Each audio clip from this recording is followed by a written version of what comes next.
Strange Fellows podcast from Winthrop, Maine. Welcome to Strange Fellows podcast, episode 3. Today we have Louis, Jacob, and Matt. And I'm Seth. And we're going to talk about character arcs. I want to start with this idea that when writing like DMing or writing a story or a movie or any other media, you have control over arc. Yeah. And you can decide what's going to happen and the forces at play and how the characters will respond. Even as a DM, like you're mapping those things out. But I'm fascinated because in D&D, you actually don't have the control, the DM and the player. Because the player can't make all the decisions because the DM has influence, and the DM can't make all the decisions because the player has influence. So like as a writer or even a consumer of media, that's a really interesting like variable that's added in. Right. And it goes even beyond the old classic choose your own adventure books where there's like, there's like 40 paths in one of those books. But with D&D, it's like there's infinite paths. Right. And when we say D&D, I've had to say this before, but we also mean Dragons. Well, not just Dungeons and Dragons, but any tabletop TTRPGs. Yeah, TTRPGs. Yes, indeed. Like, because Starfinder the same way. Tabletop role-playing games. Oh, I got there. Yeah. Yeah, like you're only limited in scope by like, whatever the mechanics of the system you're working in, So it's like, as long as you're kind of working logically within like those constraints, the more powerful you get, the more powerful your character develops. You can just do this like incredible stuff, and I think it's a really cool opportunity for the DMs and the players to work together to be like, what do I want to do with this like guy or whatever, and you just make the most radical stuff. It's awesome. But it's also, I think it's even in a weird way, like I agree with the infinite and 100%, but it's not. It's actually more limiting, I would say, but in weird ways that feels infinite because you're playing with somebody else's imagination, Right. which you don't know, but you're still affected by. So I think of it as like a Venn diagram of like the DM creates a campaign and they have that whole world that's created, but the options within it that are infinite in the beginning become limited by who you add in, and that there's an overlap that's not 100%. Maybe it's 99, maybe it's 10. And I think a good crew, like the more overlap you have, the better. Yeah, because there's more play. But play I with your love friends. Yeah, exactly. Do that. But I love it because then we add in other people, and so actually like it becomes more limited. But I would really say that like those shaded spots that do overlap feel infinite because they're not your ideas. Right. Like they come from the outside. And I think, and maybe you can relate to this specifically, and I'm curious about you guys, but the idea of collaboration, like being in bands, like you can't write it all yourself in a collaborative form. And so you're limited. But it's also infinite because you're using somebody else's ideas. Yeah. It's a cool idea to give players opportunities like if, and I don't really know anything about this isn't necessarily my realm, but like I've seen in bands that play, it's like you nod to each other when it's like time to do different things or different parts of a song or solos or whatever. It's almost like you give the nod to the player to like take the bait and kind of just like run with it. Totally. Yeah. But like the DM sets up like sad part. Right. And then you're working within that constraint. Right. That's something that I would love to talk with y'all about is constraint. Like the idea of constraint and how it relates to creative freedom. But we can get there. Jacob, do you want to... Take my jacket off? Yeah, it's a loud jacket. Yeah.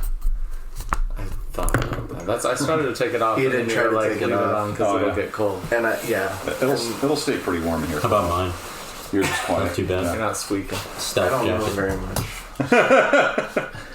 I think what I appreciate about D&D is that it's a collaborative writing, and it's a really good exercise in that, and that prepares you for other types of like writing collaborations and anything where you're working on putting on a story that is meaningful to everybody. Everybody can give their own little piece, but you can seed ideas to each other and kind of say, hey, I have this idea.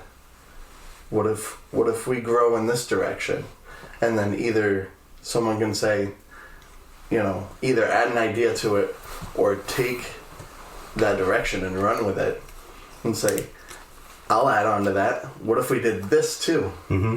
And then it gets even more complex and interesting, and you grow a beautiful crop out of a dirty, grungy campaign. It's like the improv yes and. Exactly. Yeah. Okay, so the other side of that, though, too, that Matt and I were talking about earlier via text was the flip of it of, like, no but. Of the idea of, like, shutting a character down or having negative consequences. And for me, I view that as the same, like, beauty. Like, if a character seeds an idea and somebody stomps that shit out, that's still creating history, right? And it's still creating reactions and tendrils that go in a totally opposite direction, but it's the same effect. And I think that's one thing that I liked about the Stroud campaign is that a lot of it was negative shit, but it challenges your characters in different ways. Like, it's nice to fail because it also teaches you more. You have a different opportunity of choices than you would if you just succeed every time. But also there's less constraint and no and than there is a no or no but. Wait, say that again? Instead of saying, like, yes, I want to do this. No, but you could do this. You say no, and this is going to happen. Yeah. It's kind of feeding the realm of possibility. Yeah. Instead of just saying here's a wall, you're saying here's a path, right? Yeah, like my philosophy, I think, generally is to try and let the players do what they want to do. Like, unless it's really going to screw something up, like, go for it. Like, when we were doing the naval battle last night, I did not anticipate you guys trying to board the ship. It was a really good idea, but, like, I didn't even think of that as, like, something that you guys would do. And then, like, you did it, and I was like, okay, like, something good happens, but there's a consequence for that. And that was, like, the steam burn, And so that's the thing, like, the idea of the wall, I guess what I'm saying is, like, there's never a wall anywhere. Yeah. And that's what I want. It's like, we don't need to have negative associations with negativity because it's all imagination land. So, like, that example is a great example of, I would have been fine if I go up there and actually I just get overwhelmed immediately by bad guys. And then I just die up there, and like, that's that. Like, I'd be like, yeah, that's awesome, and that is a totally reasonable thing, and that continues the story just as much as the success with a failure, just as much as a total success. Like, it's all continuation. Yeah. And I'm fascinated about that with D&D, because I think one of the things that draws me to it and why I am appreciative of the Strahd thing is that every other, like, media, it's always positive ending. Like, I can't think, and like the closest I've seen in negative endings in the last like 20 years that I can think of in pop culture is when Tony Stark died. Yeah. I was so grateful. Like, I didn't He dies? Yeah. That was cool because it was full on bad, period. And then you are, like, left to draw the good from it, but, like, there's no way you can spin that as a positive outcome. Yeah. I think that's also why Game of Thrones took off so hard. Oh, I never watched it. Well, yeah, I mean, without having to spoil anything, it's just, like, you legitimately never know which main character is going to totally die forever. The stakes are always high. Yeah. It should always be that, and I think that's one thing that I do like about D&D is there is the superficial version of it where your character goes to 0 but can still, like, be medicine checked back up or whatever. Like, I really appreciate that as a mechanic because it allows for you to just be like, nope, like, you lost that thing. You're not done forever, but, like, you're done.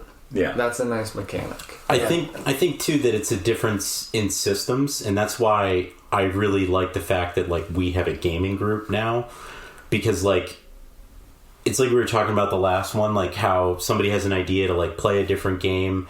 There are other games that are, like, way more like deadly as far as like combat encounters and stuff, and like traps and that kind of stuff. I can't remember the name of it. It escapes me, but it's almost like a direct translation of like the old first edition D&D, where it's like, classic dungeon crawl. It's not really like narrative driven, although like you can incorporate that if you're creative enough, but it's really more about like the dungeon crawl. I go in, I kill monsters. This character might die, and like at the entrance to the dungeon there's another one like waiting ready to go. You know what I mean? Yeah. And there's a lot of games like that, and it's almost like to the point where it encourages you to have like a stable of characters that you can kind of like just pull out of the bullpen when one of them dies or like gets turned into a slime or whatever. Like the more narrative driven games tend to alienate that like hardcore combat aspect where like you could really die. Like D&D gives you so many chances to come back, and I don't know, it's just, it'd be cool to play one of those other games sometime, when it's like character didn't make it even through the first session. Right. Yeah. Like a game like Morkborg where like your character dies all the time. Yeah. There's another one that I have a book of called like Shadow of the Demon Lord. And like you play basically as like ordinary people that like, might get a sword, maybe not. Maybe you're like a farmer, you're fighting some like, Chthonian, like, evil like demon that came out of some pocket dimension in your backyard. Seeds. Yeah. You're like, I'm gonna use my farming skill to like pick up this hoe and try and chink off his armor or something. But I like D&D because, well, not because, but one of the first problems that I've seen like game enjoyment of that is if you have a stable of characters and you expect to die, then dying doesn't matter. Yeah. And so I like D&D because I don't want to lose my character, but it's a really nice balance of if we lose a character, it matters. Yeah. Like, we can move on and like create another, but that is like its own ritual. Yeah. And I like that idea. Like there's more like sacredness to things that happen. Yeah. Nothing can just be tossed away. Yeah, like we lost Clive. Right. And for like Sarkbag, that's big. All his friends left and only one came back. Right. Like that's profound. Man down. Yeah. Right. It feels that way. Right. Yeah. Yeah, I think, and I don't not like super familiar with it. You probably can speak to it more. But like there's a pretty classic example of that in like popular D&D media. If I remember correctly, like the second campaign, a Critical Role, one of the main characters like dies pretty like early on, and it's like devastating, because like I think he really liked the character, and so I think like in their group or whatever, like if somebody dies, there's like a conversation between the DM and the player, and they're like, okay, so like what do you want to like? Do you want a chance at resurrection? Like, do you want like something that I choose to have? Like, how do you want to like make this work out? And didn't he basically like clone the character or something like that? So, not to correct, but yeah, no, please, Well, actually, no, because I haven't listened to this one. When they did the backstory, I'm not going to spoil anything because this is huge spoilers. Okay, and they have a show coming out or something, right? It's going to be so good. Yeah. Anyway, so we're talking about the Mighty Nine campaign, season 2, Critical Role. Molly Mock does die. It's not super early on, but it's when they talk about his backstory, he's already come back to life before. Okay. Is like part of his backstory, and he lost that part of his past. Okay. And so he kind of tells them this almost to prepare them in case anything were to ever happen, because if he was kind of like, hey, just so you know, like I've come back before, so. And so when they go back and see that the grave's empty, they're like, oh no, like, where is he? Is he okay? And then they really start trying to like get a hold of him. But I mean, that presented a beautiful moment because like they they were looking for answers, and Jester had the ability to speak with plants. And so she is looking around for a plant to talk to, and Matt's kind of like, oh, there's not really a lot around, but there's this like little patch of crabgrass.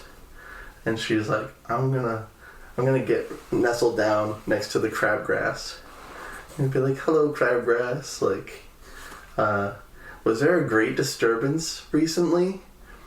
And then Matt used this beautiful voice. I can't even try to mimic it. Really nasally, like sweet sounding. And he's like, yeah, no, there was a bunch of people here, and some guy came out of the ground, and she was like, a whole group? And he's like, yeah, it was weird. And she's like, do you know like how long ago? Well, plants don't really understand time. Maybe like, do you know how many suns or moons or cold, hot? Like, he's like a cycle? She's like, yes. He's like a day-night cycle? She's like, I'm surprised you know about this. And he's like, yeah, I'm surprised in myself. I don't usually have people that I get to talk to. Yeah. Yeah. But then, like, talking to grass.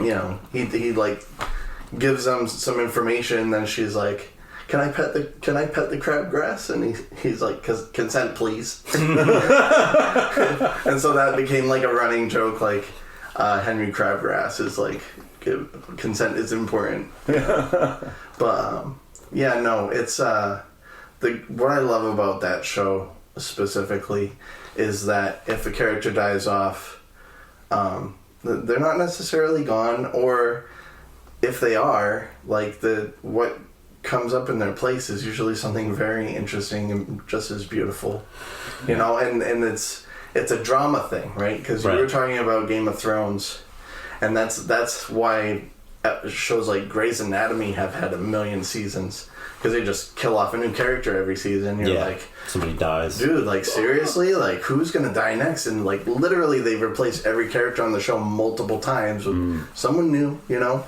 and that keeps the drama. And like, I like that you can have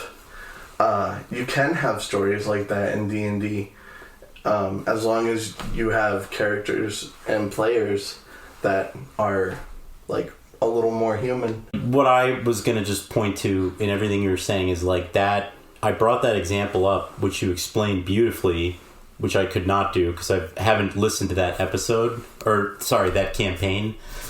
But like that character's death, without giving away like spoilers, it changed the whole course of like 100 episodes to come. You know, like 100 4-hour episodes, like, you know, 400 hours of them playing the game was all changed because that character died. But it would have to. Like that. Yeah. I think that's my feeling about this, is that if it didn't, then it wouldn't be worth it. Exactly. And the way that they went about doing it ended up being probably way cooler than like what was originally planned. And that's why I don't want to ever, in D&D when we play, like that's why I don't want to ever shy away from doing the crazy thing, because it's like it's just a different kind of opportunity for something great. Right. As much as like mounting the dragon and like chopping its head off is wonderful and beautiful, like so is a wizard storming a ship by himself. Right. Little teeny gnome. Yeah, a tiny gnome who only has 9 hit points left anyway.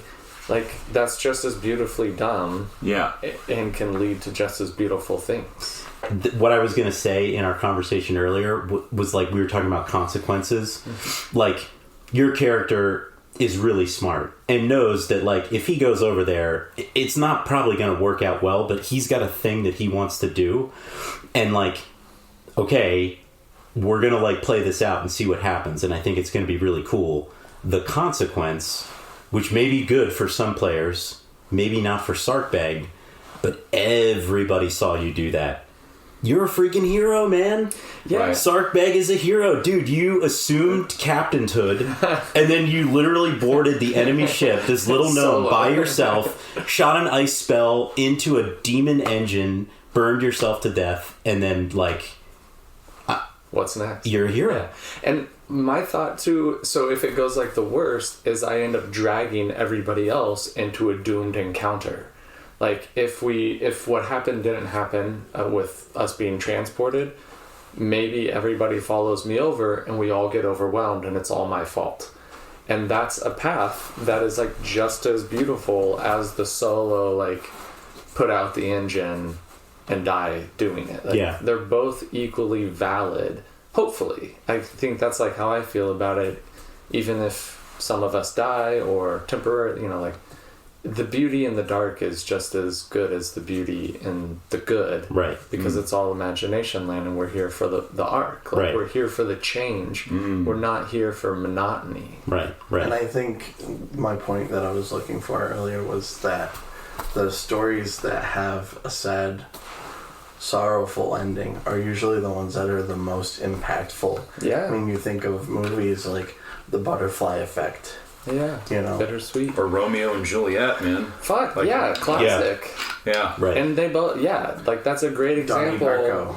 Yeah. Yeah. Of authors or writers being like, no, it's okay that it sucked. And that's it. Like, we stopped there. Time Traveler's Wife.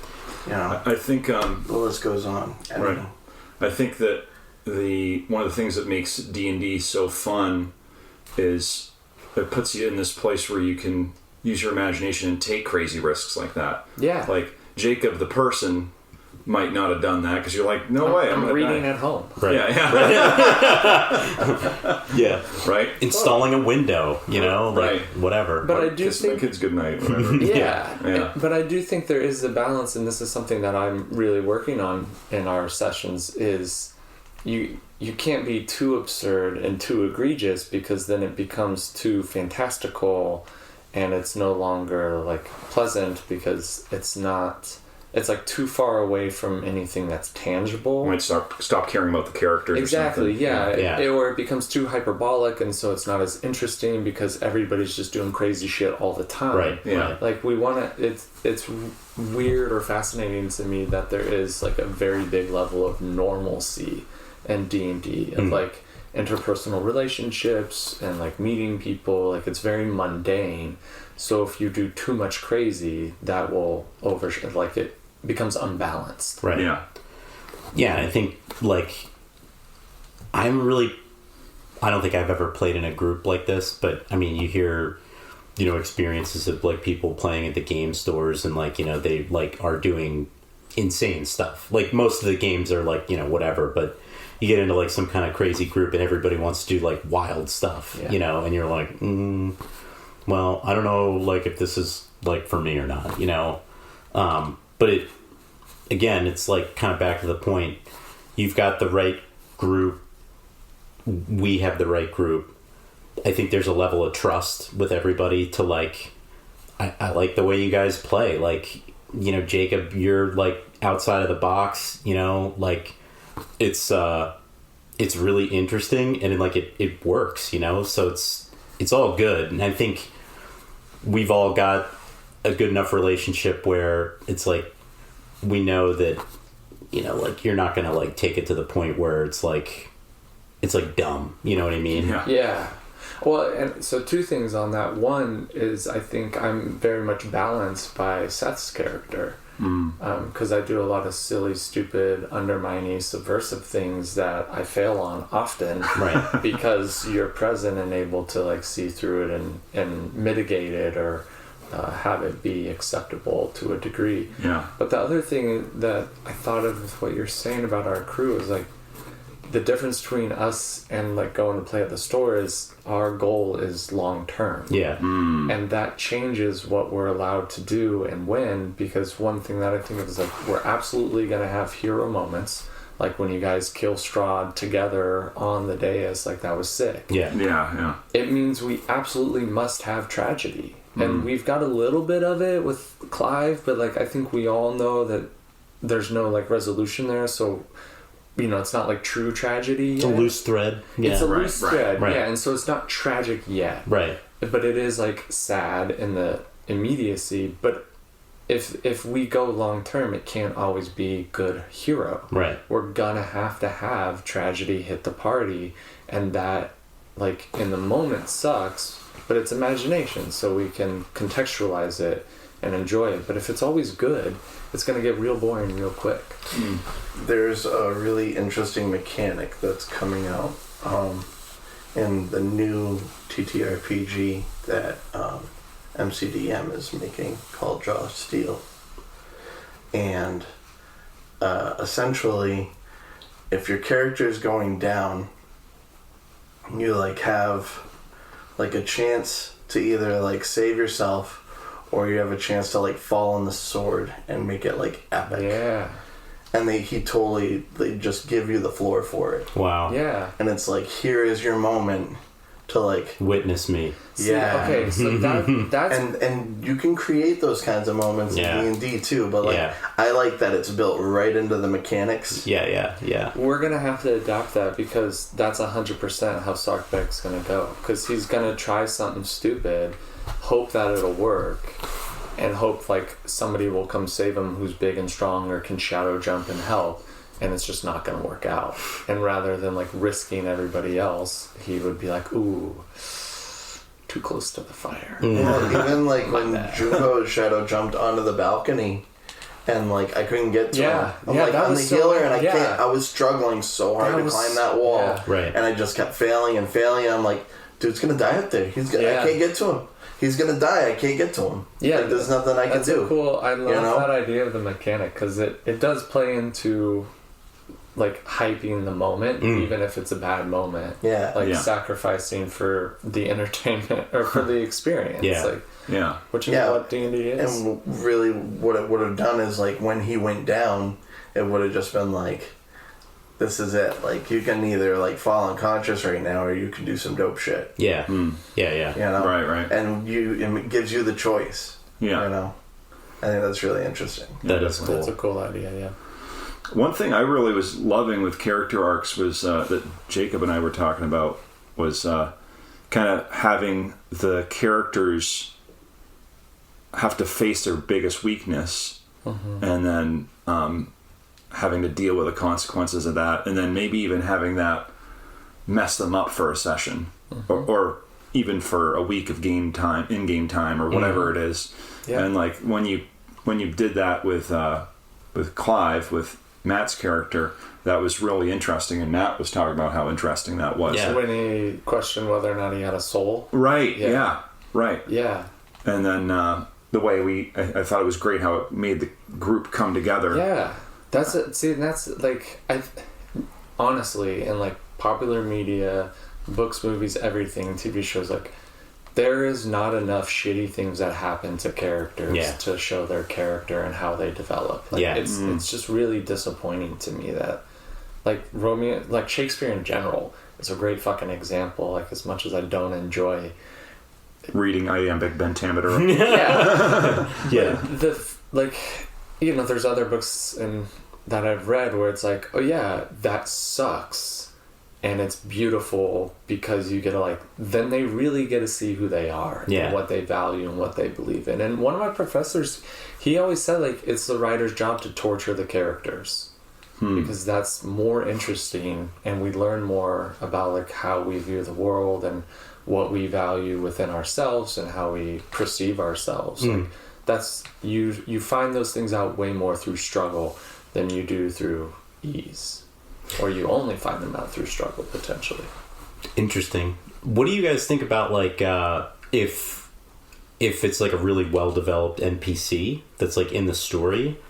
Because like going back to Strahd, I felt that was a sympathetic character because I knew and understood his backstory and like what happened. Which character? Strahd. Strahd himself. Yeah. And like you know, you like understand his motivations and even like kind of why he fights the way that he does, and you know the actions that he takes and stuff.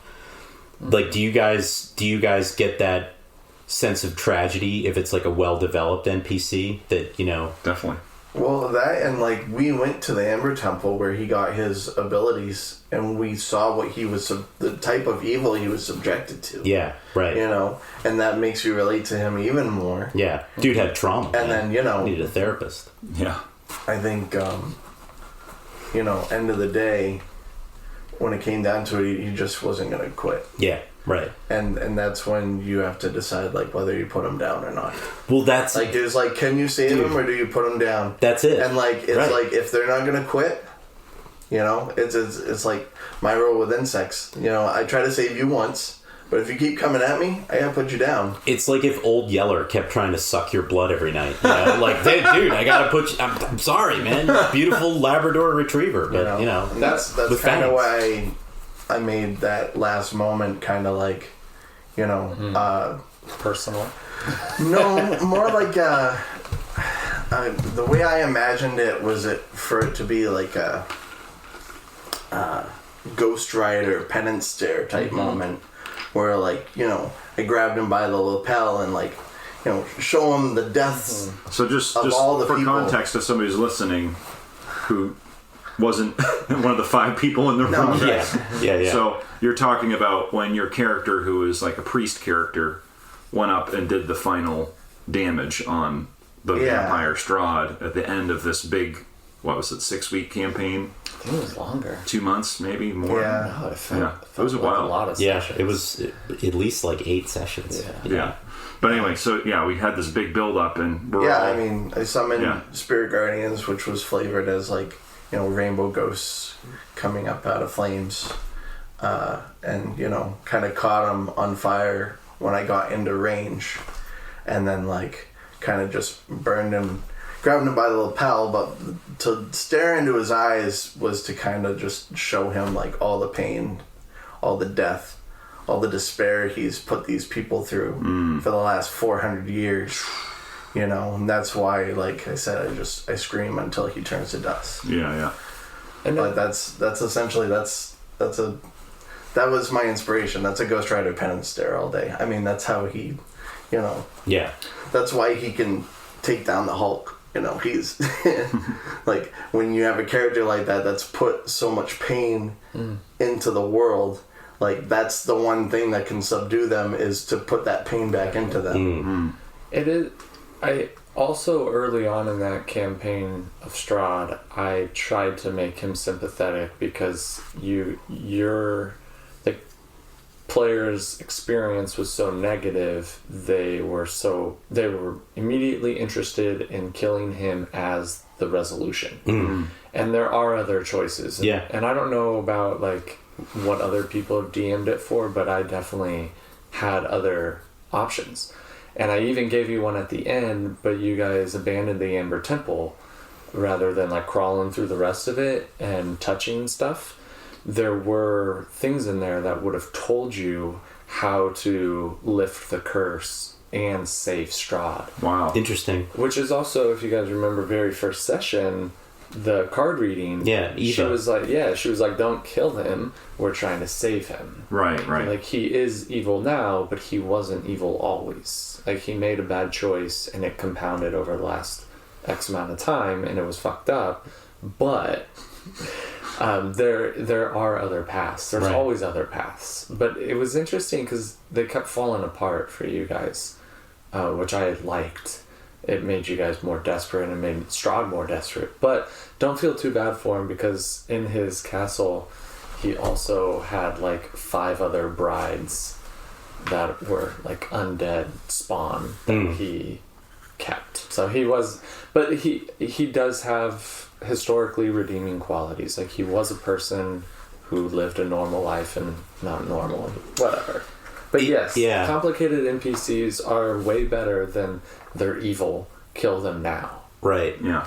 And like thinking about like Clive in that campaign, Clive's chaotic good, right? And so the way that I would interpret that alignment based off of like that information was like a chaotic good aligned person may not necessarily like buy the forgiveness route. You know what I mean? Totally. Like, they might be like, okay, like understanding all that, this dude like did far more bad than good. Totally. Like, I gotta take him down. Totally. You know, kind of getting back like to what you were saying, you know? But the fact that you are in a situation where your character has to have that thought process matters. Yeah. It's not no, they're bad, this is easy. It's like, hold on, let me think about what I value and the choices that I want to make. Right. Because the truth is, if like we looked at long term, if every campaign we did had a big bad like Strahd, who was presented as evil but wasn't always evil, and there was conflict,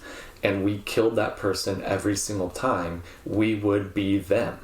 Yeah. Like, if you do that for 20 years, you are the thing that you have been killing. Interesting. Yeah. Right? Like, you're making the same choice of subjugating other people to your decisions. Become like Dexter or something. Yeah, like that's what Strahd did. Yeah. He subjected people to his power. And Right. so if you do that repeatedly to people who aren't fully evil, you're the evil. Yeah. Right. I thought it was, I mean, not to go too deep off into a weird tangent that might not keep everybody abreast of the conversation here, but You're in a safe space. Right, so. but Jacob and I both read the first Star Trek Next Generation novel, called Ghost Ship, and we were talking about how there were like some problems with the book, and like the characters aren't very well developed in that book because they made that book when they had just started the series and they hadn't really developed the characters in the show yet. Yeah. But one thing Jacob and I were talking about that was really interesting was there's like a chapter in there where they're just talking about whether it's okay to kill to kill make the decision to end the ghost's life. Right. Yeah. Just the idea of how, like, is it ethical to accept power? Right. Fundamentally. Yeah. And is it ethical to reject it? Fundamentally. Because either way, and it's the trolley problem, either way you're making a decision that has consequences. So what are you going to choose? And I think that's like what's really important about having consequences. Right. Like, it's great to be put in a situation character-wise in D&D where, like, whatever you decide is gonna be a reflection of your character's values. I think, to steal a famous quote, you either die the hero or live long enough to see yourself become the villain. Yeah. Interesting. Exactly. Yeah.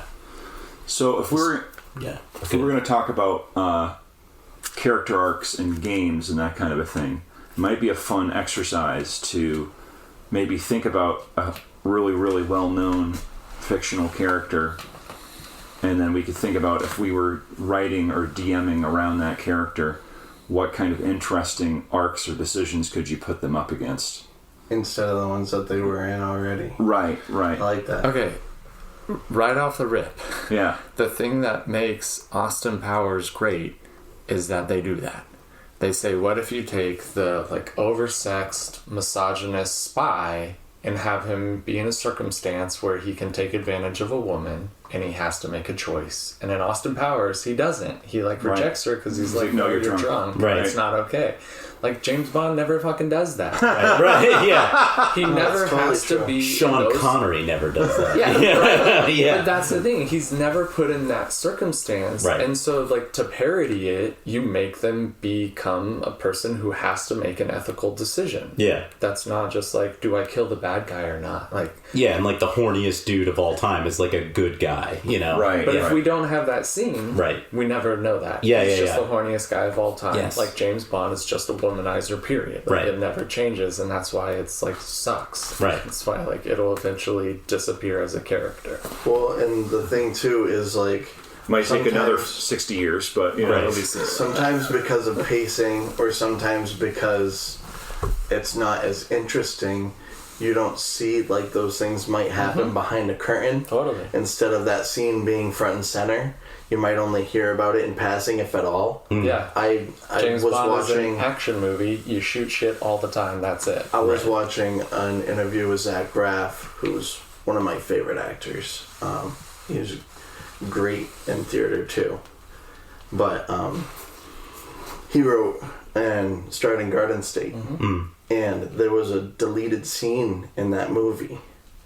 And he showed it to, I think he said one of his mentors. He showed him the movie. And he said, this scene right here is the most powerful scene in this entire movie, and it's not going to be in your final cut. And what the scene was is it's the scene of his mother dying in the bathtub, and his father hears her struggling and goes to the door, and then out of mercy lets her drown. Wow. Ugh. Right? Yeah. Really powerful stuff. Yeah. And it shakes you. Right. But it didn't feed it. There was, I think he said the reason was because it didn't help the story. See that it didn't service the protagonist. Right. That's trash. That's a trash choice. Well, like, I hear what you're saying, and it's a beautiful scene. I agree, but that's the kind of thing that Shakespeare, and like, if you are going hard, you put that in because it's not for the protagonist, and that's the beef that I have with that movie, is that it's too much for the protagonist. Well, and not necessarily, I don't even know the but the movie. story. Method Man's in it. It's great. It's a really on a good scale movie. of 1 to Method Man. Yes, Method Man. it's an amazing movie. It is, but to that point though, is that it's not the story of his mom. Like, you know what I mean? And that's what I'm saying is weak about it. Well, I agree. He comes home for her funeral, Yeah. but it's not about the funeral. I know. It's a story of him coming home and coming to terms with the fact that he's been mismedicated his entire life. Yeah. And learning to kind of be comfortable in his own skin and realize, like, the problems that he thought he had weren't actually his problems.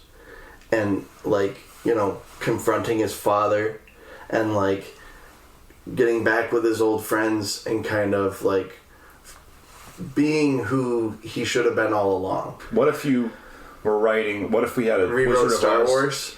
Yeah, or a Wizard of Oz campaign, right? Yeah. And, like, Dorothy, what kind of, Jacob, what would you put Dorothy up against that she didn't go up against in the movie that would make it more interesting as far as her character arc goes? From what I understand, I haven't seen it. Oh my god. I would say, obviously, a tsunami.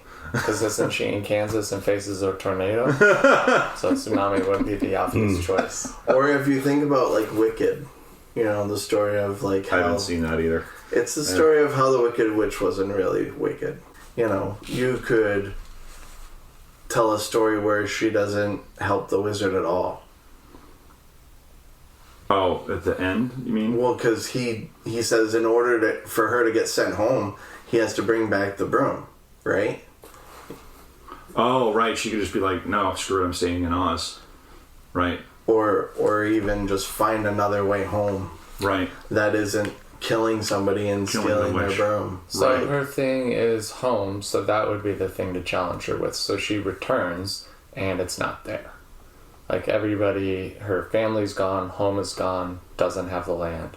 That's the challenge for her. If her identity is so wrapped up because in it got destroyed in the tornado. That is so good. That's what's interesting. And that's the Toy Story thing, which, like, they have these rules or whatever, and some of them are dumb, but one of them is that the character can never get what they want. And that is a beautiful thing because it does cause growth. So when she returns, there's nothing there. It's 50 years in the future.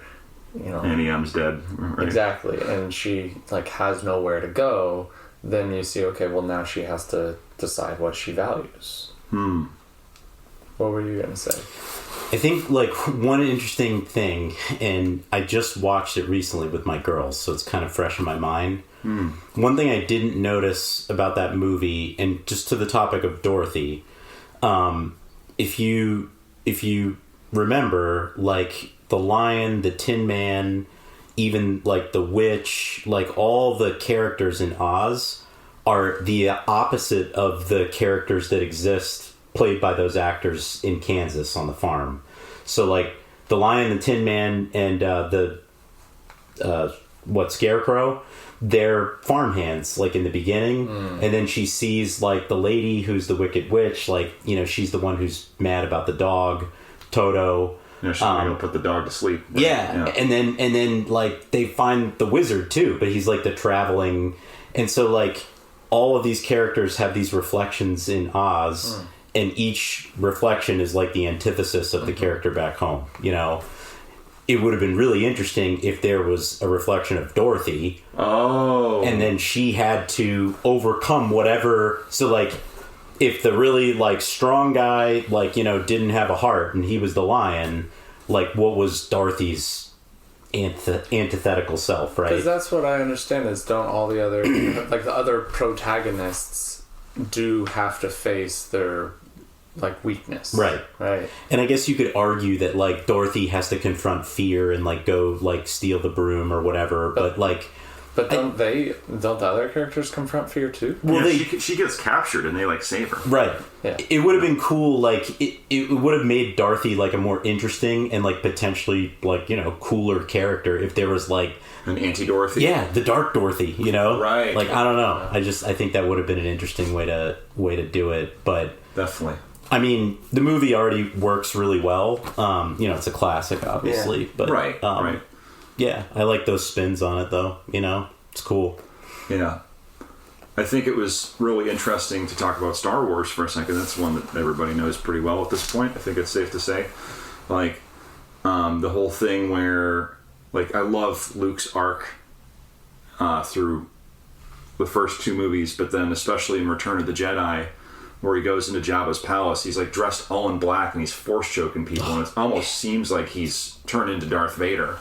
You know, and I think it's supposed to feel like that. Totally, yeah. And then he's sporting a green lightsaber, and Yeah. they're like, "What is that?" You know, like, what? Yeah, Yeah. And it was interesting to there was a cutscene that from that movie where he puts the lightsaber into R2D2, but like they took it out because it like would have ruined all the surprise and entertainment of the first act. The first unveiling of it, yeah. Because that is like one of the coolest parts. Oh my god! First, yeah. Just like right when they're like about to like push him into the Sarlacc, like that whole like 4-minute scene, it's like, it's just so. I mean, Boba Fett's flying around, Han Solo's farting around with the darn monster, and just great.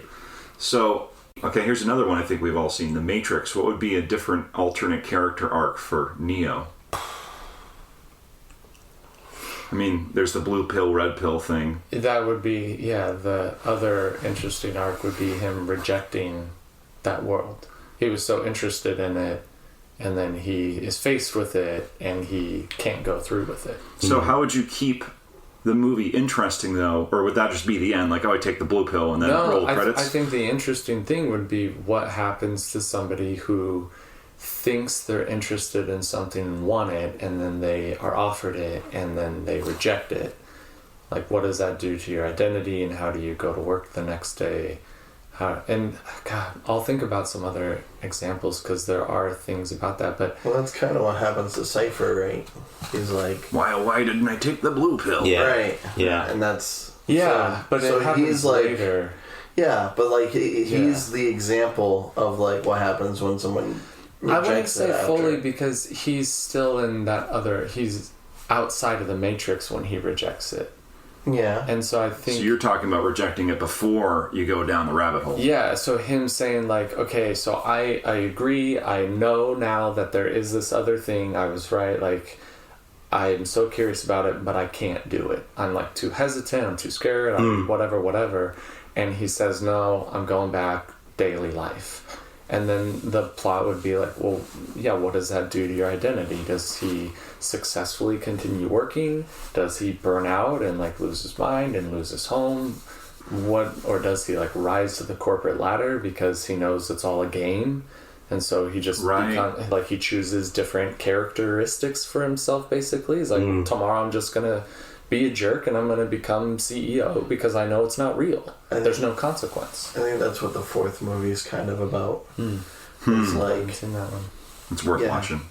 Yeah. I think it's a lot about, because they talk about how less and less humans are choosing to be saved. Yeah. And I think part of that is that the machines have figured out how to make the Matrix like a lot more real for them. Yeah. Like after, all that extra time, they've developed it to a point where like people don't want to be saved anymore. Yeah.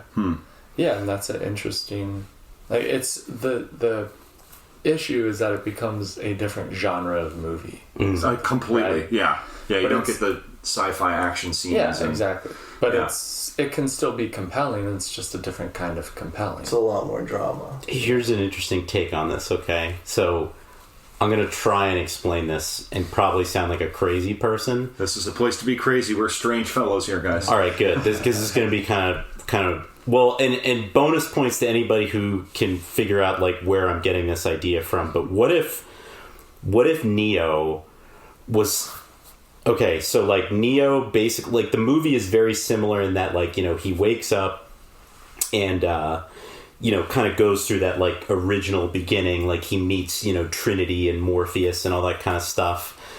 But what if like at some point there is a twist? And we realized that, like, actually Neo was, like, he was the architect of the Matrix. Like, he was the original creator of the machines.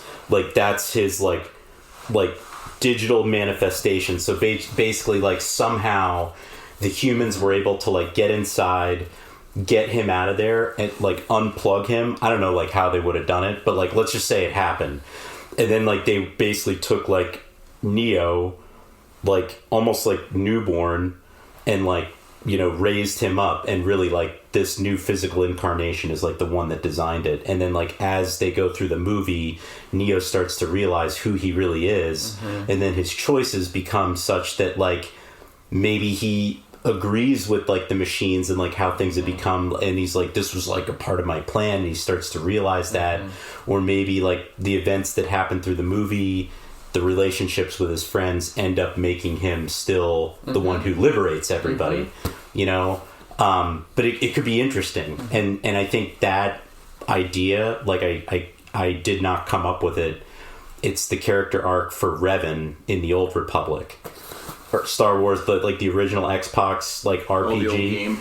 Yeah, like interesting. The PC, and game is like 20 years old, so I feel like I can say this, but like the PC is like Darth Revan, and you don't find out until like probably halfway through the game that you were like the most evil, badass in the galaxy. Wow. Like Empire of the Sith, like, Emperor or whatever, like you were the man.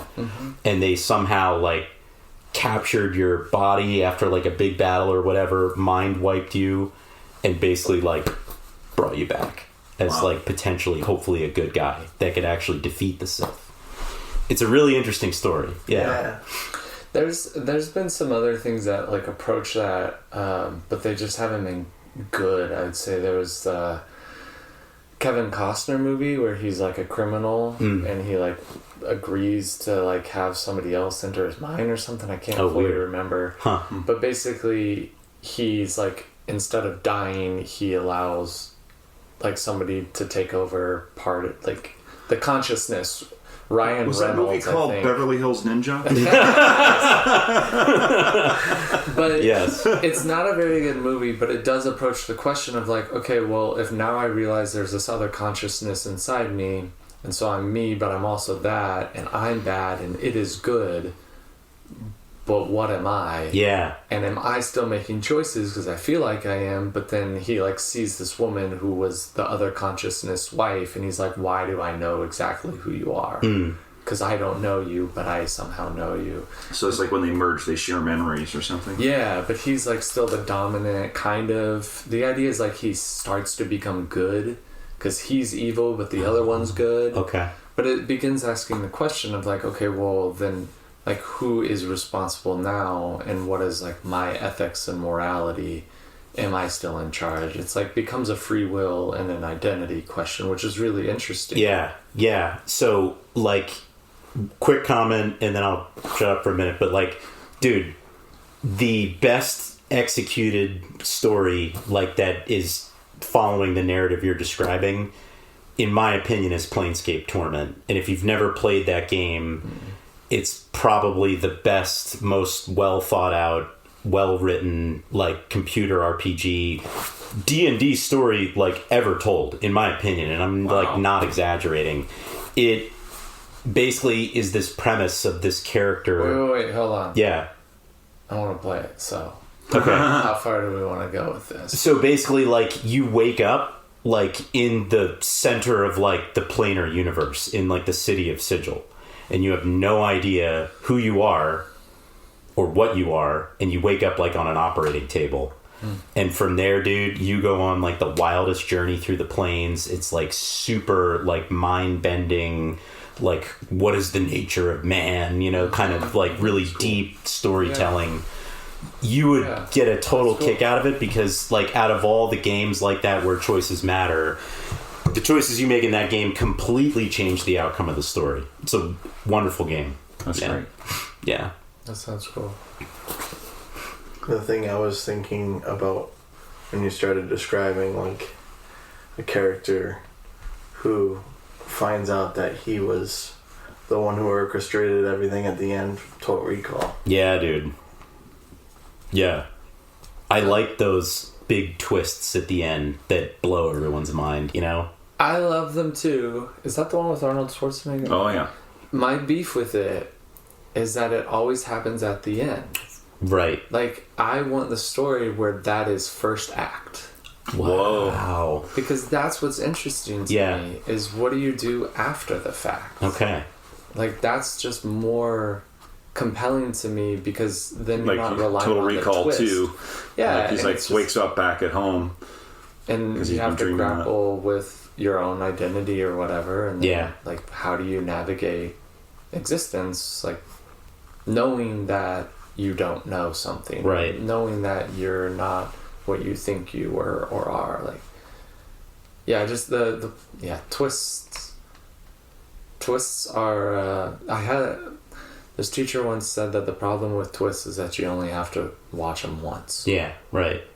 Or read them once. I do kind of like how like the Loki series starts out with him like seeing how it ends for him, and then him having to struggle with that, and then make new choices based on that, you know, because when they capture him, he's still like, oh, I want to go back and get my Tesseract and like take over Earth still. And then they show him the end, and he's like, oh crap, like now what do I do here, you know? Yeah, I haven't seen that either. The movie Memento is like that, I think, right? I think I've only seen it like once, but kind of this like character, and he doesn't know, like he has short-term memory, so like everything that he really needs to know, he has the tattoo on his body, and that's a really interesting movie, because I think the thing that's interesting to me about it is that he like really can't know, right? And the end twist is that he is willingly, knowingly tattooing false information on his body. Wow. Because it grants him reprieve. Really? So it's like him trying to find out who killed his wife, I think. Yeah. And he knows, like, he realizes a friend of his is actually undermining him the whole time and taking advantage of him. Okay. And he knows that he has nothing to do with the original murder, but he doesn't think that he'll ever be able to find the original person because it's so hard for him to do anything. Right. So he just tattoos, like, kill that dude, because he's a jerk anyway. Are we talking about things that happened in the movie, or things that do a twist? No, this is the movie. Yeah, this is what happens. Yeah, It's great. And so the end is he like knowingly tells himself to kill that guy the next time he's like aware, and then he does, but the next day of himself thinks that he is avenging the murder. Yeah. So he's like granted reprieve, but it's not real, but to him it is. Right. And that is a beautiful movie and story. And like OOC, which is, by the way, that's Strangefellows language for out of character. We use this all the time when we're playing D&D, and it's great. Or in real life. Or in real life. right freaking now. You know? Christopher Nolan's brother wrote the story Memento. Oh, really? Yeah, so like, and I think that's wonderful. Like, I'm not a huge Nolan fan, and I get, like, I think he does some cool stuff, but like, whatever. But that, like, plot and the character arc and how they develop it is incredible. Yeah. And the fact that his brother wrote it, who's, like, not a, like, super well-known short story writer, it's, like, it's a great story. That's cool. Like, genuinely. I guess I didn't even realize it was a Christopher Nolan. Like, did he direct it? Yeah. Yeah, wrote it and directed it with his brother. That's cool. Yeah, it is good. But, yeah, I think those kinds of things are more compelling because if it's just pew-pew, you only watch it once and you're good. Yeah. You need to have some think, or it's not fun. Just like if we were dungeon crawling every night, That's all it's it was. not fun because Right. our characters aren't developing and growing, and they don't have arc, and they're not changing. Right. It's like a special soup. Like, you got to get a little bit of spice in there, and you got to get a little bit of sour in there, and like maybe a little sweet here and there. But just like, we're all gonna have different flavor, ways we want those flavors to combine. Yeah. I think one of my favorite books is Piers Anthony's Bearing an Hourglass, and what I like about it is its method of storytelling is it's a story of Kronos, The Titan. Well, so all the incarnations of immortality. That's the name of the book series, but they all are embodied in different people. It's kind of like almost like an office that people take over, at the end of like a cycle or whatever. What's really interesting to me is his whole character, like the way Kronos operates is he lives backwards. And so everybody that he meets in the story has known him for a really long time. And like he gets to know them as his story goes on, but like they know him less and less as the story goes on. Interesting. Wow. Yeah. And so like, this character you've been seeing in chapters prior, eventually they're like, oh, who are you?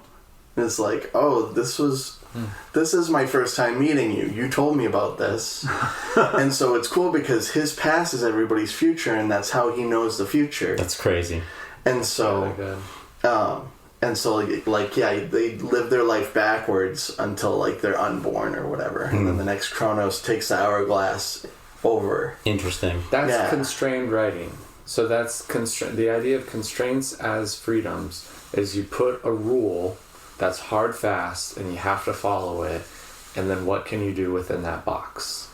And that stuff is awesome. Like, you think it would not be great, but there's a whole group called Oulipo that's still going on. Mostly when it started, it was all French writers and mathematicians, and they would create equations that their stories or poems would have to follow, or other constraints. The most famous is a book called Avoid by Perec that doesn't use the letter E in the whole thing.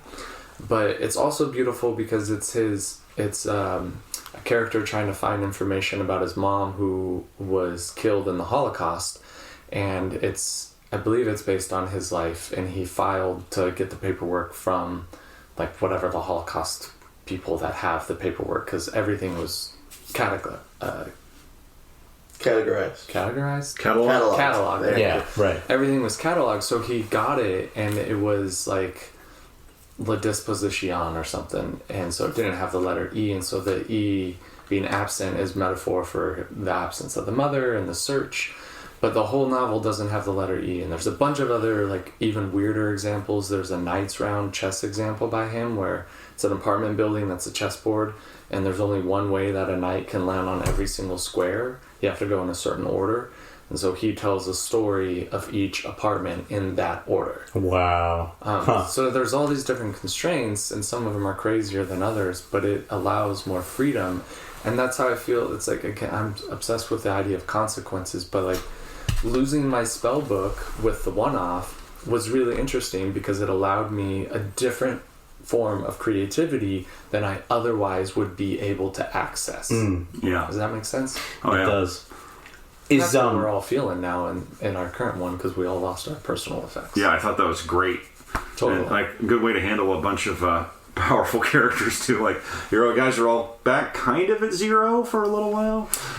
Yeah, it kind of like is a little bit of like a oh crap moment. You're like, I was like really punching hard, and I mean really it was like the whole point of it was to introduce these like new things, which will be like, I like the idea of connecting like items, objects to character development. Yeah. Items and objects are like one of my favorite parts of the game, like how they work and how you can interact with them to change the story. Totally. And I think having weapons and equipment and stuff like that, items that like we were talking about, something different for Sarkbeg, Maybe there's even like a whole new way you can figure out like a storyline where like the weapon powers up, you know, and things like that, you know. I just think that kind of stuff is cool. With what you're talking about with like the constraints though, is have you ever seen the movie 4 Rooms, the Quentin Tarantino that's movie? Great. No. Yeah, so it's like it just reminds me of what you're talking about with the hotel rooms, because it's literally 4 rooms in a hotel.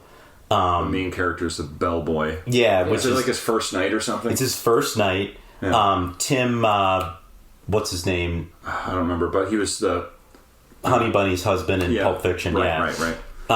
Anyway, great actor, but like, you know, they go into these rooms and like, you know, there's ridiculous things happening in like each room. Like what seems to be kind of like a benign story about like parents going out for New Year's and like leaving their kids in the hotel room for the night turns into like a horrifying affair. It's not horror, like it's funny, but it's over the top. Yeah. And then like the very last room they go to, the bellboy like goes up, there's like all these like drunk, you know, dudes like partying up there, and they're basically like trying to like, you know, work out this deal like where this guy has a really fancy car and like he's basically gonna like bet him the consequence is gonna be chopping off his pinky finger, but he's gonna bet him that he can't flick a lighter 10 times in a row and get a flame.